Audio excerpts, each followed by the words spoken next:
Hi friends, good morning, happy Sunday, have a nice day. నా strong coffee సేవనం తర్వాత మంచి కాఫీ కబుర్లతో వచ్చేసింది మీ అభిమాన హిమబాల. మరి ఇవాంటి విషయం కూడా మనసుని కదిలించే విషయం మనం మన కాఫీ కబుర్లలో షేర్ చేసుకుందాము. అందరికీ వెల్కమ్ టు మై కాఫీ కబుర్లు. ఇక్కడ హ్యాపీనెస్కి నో ఎండ్. వింటూనే ఉండండి నా కాఫీ కబుర్లు.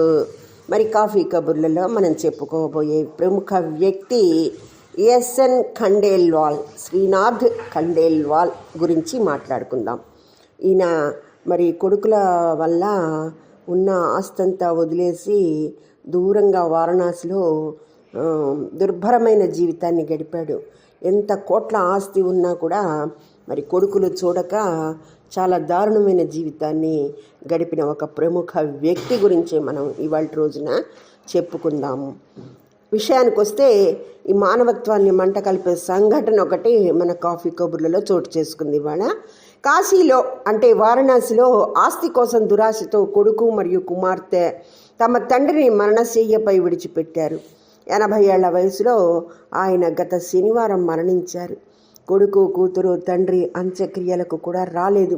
వారణాసి నివాసి అయిన ప్రముఖ రచయిత ఎస్ఎన్ ఖండేల్వాల్, శ్రీనాథ్ ఖండేల్వాల్ గురించి మాట్లాడుకుందాం. అతను తన జీవితాన్ని అనాథ శరణాలయంలో గడపవలసి వచ్చింది. శ్రీనాథ్ ఖండేల్వాల్ మార్చి 2024 నుండి కాశీ లెప్రసీ సేవా సంఘ వృద్ధాశ్రమంలో నివసిస్తున్నారు. అతని కుటుంబం అతని నుండి వేరు చేయబడింది మరియు అతని 80 కోట్ల ఆస్తి నుండి అతను తొలగించబడ్డాడు. ఖండేల్వాల్ 400 కంటే ఎక్కువ పుస్తకాలు రాశారు. అతని పుస్తకాలు ఫ్లిప్కార్ట్ మరియు అమెజాన్లో కూడా అందుబాటులో ఉన్నాయి. ఆత్మీయులు ఉన్నప్పటికీ అపరిచిత వ్యక్తులు విడిచిపెట్టిన వ్యక్తిలాగా అంత్యక్రియలు నిర్వహించారు. ఖండేల్వాల్ మరణం గురించి ఆసుపత్రి నుండి సమాచారం అందుకున్న తర్వాత అమన్ కబీర్ మరియు అతని స్నేహితులు అతని అంత్యక్రియలు నిర్వహించారు. కుటుంబ సభ్యులకు తెలిపే ప్రయత్నం చేసినా కూడా ఎవరూ వచ్చేందుకు సుముఖత వ్యక్తం చేయలేదు. పెద్ద వ్యాపారి అయిన కొడుకు రావడానికి నిరాకరించగా కూతురు ఫోన్ చేసినా స్పందించలేదు. కూతురు సుప్రీంకోర్టులో న్యాయవాది, అల్లుడు కూడా సుప్రీంకోర్టులో ప్రాక్టీస్ చేస్తున్నాడు. 80 కోట్ల ఆస్తి కానీ ఇల్లు లేదు. ఒక మీడియా ఇంటర్వ్యూలో ఖండేల్వాల్ తన వద్ద 80 కోట్ల రూపాయల ఆస్తులు ఉన్నాయని చెప్పాడు. అయితే అతని కొడుకు మరియు కుమార్తె అతన్ని ఇంటి నుంచి గెంటేశారు. ఇల్లు, పెళ్ళి, కొడుకు అంతా గతం. ఇప్పుడు వాళ్ళు నా జీవితంలో భాగం కాదు అన్నాడు. కొడుకు చెప్పాడు, మృతదేహాన్ని బయటికి విసిరేయండి అని. కొంతకాలం క్రితం మీడియాతో మాట్లాడిన ఖండేల్వాల్ బరువెక్కిన హృదయంతో మాట్లాడుతూ, మేం అనారోగ్యం పాలైనప్పుడు అతడి మృతదేహాన్ని బయటకు విసిరేయమని మా పిల్లలు చెప్పారు. ఇదంతా వింటుంటే బాధగా ఉంది అన్నారు. అత్యంత అసంతృప్తిగా ఉన్నారు. ఈ కారణంగా అతను వృద్ధాశ్రమానికి వచ్చాడు. పిల్లల ఉదాసీనత వారిని నిరాశ్రయుల్ని చేసింది. ఖండేల్వాల్ పరిచయం: కాశీలో పుట్టి 10వ తరగతి ఫెయిల్. ఆన్లైన్లో వందలాది పుస్తకాలు. ఖండేల్వాల్కి 80 సంవత్సరాలు.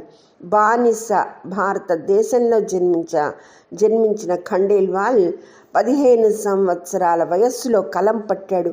శ్రీనాథ్ ఖండేల్వాల్ మాట్లాడుతూ, నేను 10వ తరగతిలో ఫెయిల్ అయ్యాను మరియు 15 సంవత్సరాల వయసు నుండి పుస్తకాలు రాస్తున్నాను. చాలా పుస్తకాలు, ఇతర పుస్తకాలు మరియు పురాణాల అనువాదాలు. నేను ఇందులో నిపుణుణ్ణి. ఇప్పటికి 400 పుస్తకాలు రాశాను. ఇందులో చాలా పురాణాలు కూడా ఉన్నాయి. శివపురాణం యొక్క 5 సంపుటాలు ఆన్లైన్లో ఉన్నాయి. దీని ధర 6,000 కంటే ఎక్కువ. మత్స్య పురాణం 3,000 పేజీల్లో వ్రాయబడింది.